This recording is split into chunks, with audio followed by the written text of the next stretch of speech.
10 वेळा विचारला मी कधी भीक देत नाही. त्या माणसाला मी भीक दिली होती, तो माणसाला मी विचारलं तुम्ही आता ट्रेन मध्ये का?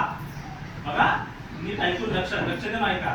ट्रेन मध्ये कसं काय, तुम्ही इकडे कसं काय? त्यांनी मला काय सांगितलं, आपण भिकाऱ्याशी कधी बोलत नाही, मी बोलतो.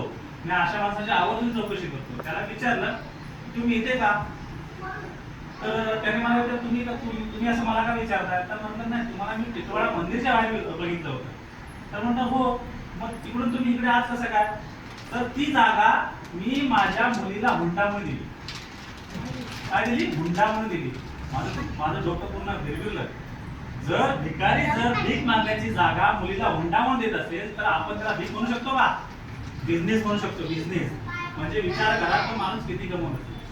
आणि आपण त्या भिकाऱ्याला मोठेपणे 10 रुपये घे. अरे कशाला? तुझ्याकडे किती बघ ना, ते 10 रुपये तू दिवसाला डब्यामध्ये टाक, महिन्याने किती विचार 300 होतात. आता 300 मध्ये आज तुम्ही शूज घेऊ शकता किंवा दुधाचं बिल महिन्यात जाऊ शकतं की नाही? मी करतो ते, म्हणजे मी करतो म्हणजे मिसेस करते. क्रेडिट मी घेतो, मिसेस काम करतो. म्हणून मगाशी आगे सर बोलले महिलांचा माइंड हा मास्टर माइंड असतो, आपल्यापेक्षा 10 पट पुढे असतो. कारण त्याला 3000 दिली ना, 3000 मध्ये घर सुद्धा त्या करू शकतात, आपण नाही करू शकतो. आपण 3000 डबल 7 3000 कर्ज करू शकतो. 3000 परत 3000 म्हणजे 7 हे आपण काम करू शकतो.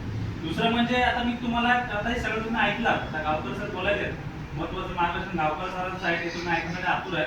मी तुमची एक 5-10 मिनिटं घेणार आहे परत एकदा. दुसरा मी तुम्हाला 2 प्रश्न करा, त्याची मला